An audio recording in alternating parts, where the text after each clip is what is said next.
La lecture de presse du jour sur Alliance 92.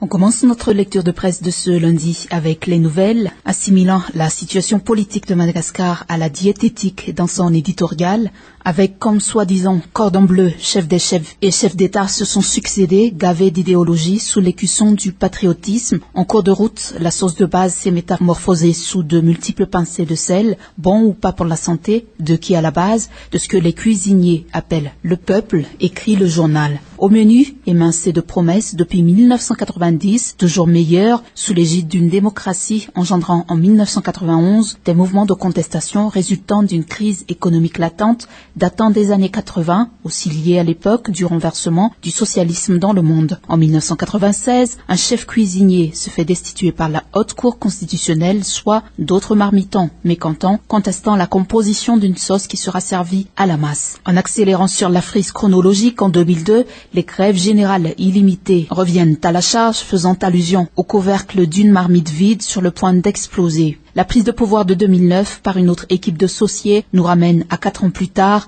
avec un autre mets douteux dont on ne se pourlèche pas trop les babines que l'on est pourtant obligé d'avaler.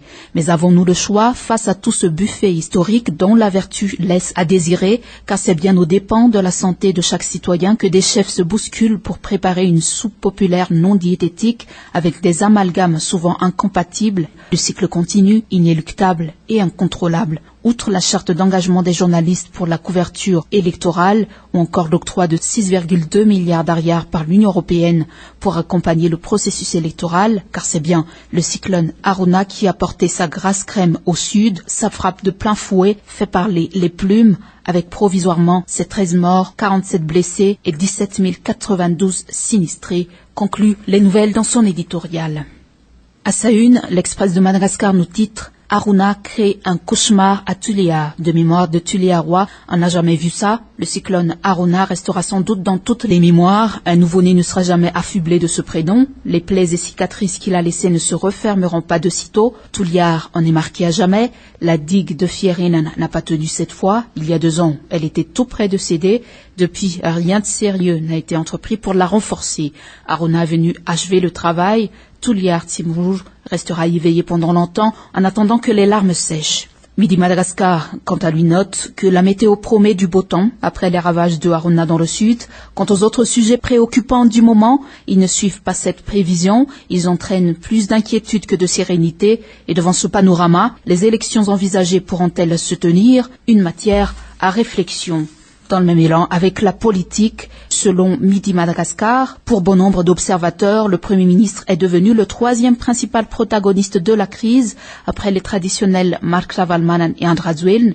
D'abord, Omer Berzik se positionne en vrai adversaire politique d'Andrazoeln. Il ose tenir tête à ce dernier qui veut tout imposer. De l'autre côté, certains partisans de l'ancien président voient en Omer Berzik un allié obligatoire pour combattre Andrazoeln. La preuve, Tudz Ravalomanan a sollicité par une lettre officielle l'intervention du locataire de Mazoariv pour faciliter le retour de sa mère. Par ailleurs, pas plus tard que vendredi dernier, des militants de la mouvance Ravalomanan ont manifesté leur soutien au chef du gouvernement. Or, concrètement, Omer Berzik n'est pas jusqu'à présent arrivé à répondre aux attentes du clan Ravalomanan, attentes prévues par la feuille de route, alors que cette feuille de route, d'après ses dires, est le patron du Premier ministre. Omer Berzik n'est jamais arrivé à tenir tête à Andrazoeln en pesant de son poids pour la mise en œuvre intégrale de la feuille de route qui prévoit dans son article 20 le retour sans condition de tous les exilés politiques, y compris Mark Ravalomanan. Quant au retour de Lalo Ravalomanan, dont la mère est gravement malade à la clinique d'un cas de foot, poursuit encore Midi, le Premier ministre a déjà donné son accord, certes, mais il n'engage aucune action décisive pour y parvenir. À quel jeu joue exactement Omer Berzik, qui a pourtant annoncé sa non-candidature aux prochaines présidentielles, questionne le journal. Pour une partie de l'opinion, Omer Berzik a intérêt à ce que la situation actuelle s'aggrave au détriment de Mark Ravalomanan et Andrazoeln, mais reste à savoir dans quelle finalité. Roulera-t-il pour une autre forme de mandat qui n'est pas forcément électif? Mark Ravalomanan et Andrazoeln ont intérêt à aller vers les élections pour terminer la crise. Sortie de crise, la communauté internationale en colère contre la Tanzanie, informe Madagascar Laz. La venue de Bernard Membe, ministre des Affaires étrangères de la Tanzanie, aurait été la goutte d'eau qui a fait déborder la vase ayant causé l'irritation de la communauté internationale. En effet, celle-ci a saisi le président de la Tanzanie après la déclaration de Bernard Membe à Ivatu et à Yavlu mardi dernier, appelant le CPS à revoir son dernier communiqué sur la mise en œuvre du processus de sortie de crise malgache. D'après des sources diplomatiques, Jakaya Kikwete, le président de la Tanzanie qui préside la Troïka de l'organe politique de défense et de sécurité de la SADC, aurait été interpellé par les instances internationales sur les propos de son MAE, notamment par le Conseil de paix et de sécurité de l'Union africaine, nous rapporte Madagascar Laz. Le ministre des Affaires étrangères a souligné mardi dernier que le communiqué de l'Union africaine était mal fondé et mal placé, en mentionnant que la feuille de route de sortie de crise signée par les acteurs politiques serait appliquée dans son intégralité et que le retour d'exil des politiciens ne devrait être pris comme condition de la levée des sanctions. Par ailleurs, le MAE tanzanien a indiqué que le calendrier électoral promulgué par la CNIT et les Nations Unies devrait être rediscuté par la SADC pour prendre en compte la proposition du chef de l'État malgache sur une inversion de l'ordre des élections. Force était de constater que le communiqué final du MAE tanzanien ne mentionne guère sa déclaration contre le communiqué du CPS de l'Union africaine, une déclaration qui pourrait alimenter un malentendu diplomatique sur le plan international, mais également un tohu-bohu à Madagascar, conclut Madagascar Laz.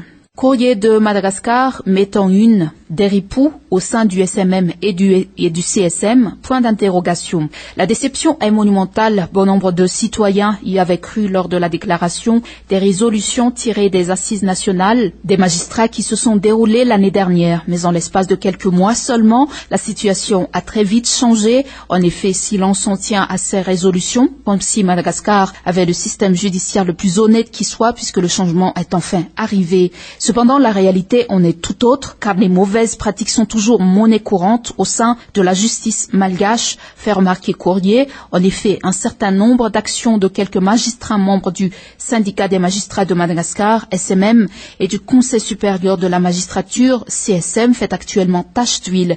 De sources dignes de bonne foi, ces derniers auraient permis à une dizaine de grands bandits de recouvrer une certaine liberté, même pas par le biais de la fameuse MOP, main-d'œuvre pénale, mais carrément à titre de domestique chez ces magistrats. À noter que ces détenus sont de la catégorie des dangereux criminels, impliqués principalement dans des affaires de trafic de bois de rose, d'attaques à main armée, de kidnapping ou encore d'escroquerie, et par conséquent ne doivent en aucun cas bénéficier d'une sortie de prison, quelles qu'en soient les raisons. Toujours de la même source, quelques individus impliqués dans l'affaire Réavana Michel auraient également pu retourner auprès de leur famille suite à l'intervention de quelques magistrats au sein toujours du SMM, souligne Courrier de Madagascar. Les responsables et les membres de ce syndicat et du CSM devraient urgemment suivre de près les mauvaises actions de ces brebis galeuses s'ils veulent sauver leur honneur et éviter d'être dans le même sac. Un assainissement s'impose. Il est grand temps que les magistrats lavent leur linge sale, non en famille, mais au grand jour, pour que les citoyens puissent constater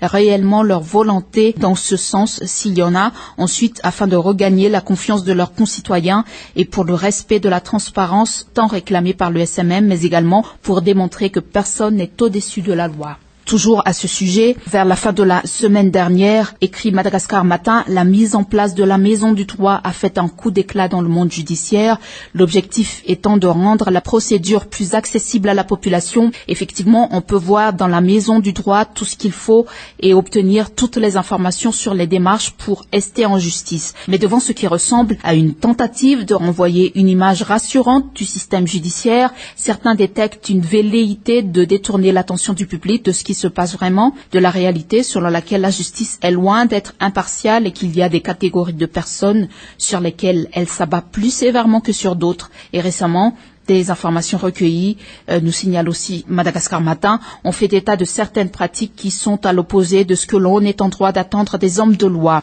Que des fonctionnaires de la justice aient autorisé la libération de criminels notoires directement impliqués dans de graves infractions. Certes, des membres du corps font exception en s'acquittant honorablement de leur part de travail, mais face à ce qui est devenu la tendance d'une certaine majorité, les premiers devenus minoritaires passe presque inaperçu, un fait qui est loin d'encourager l'opinion à l'octroi de l'indépendance de la justice, selon Madagascar Matin.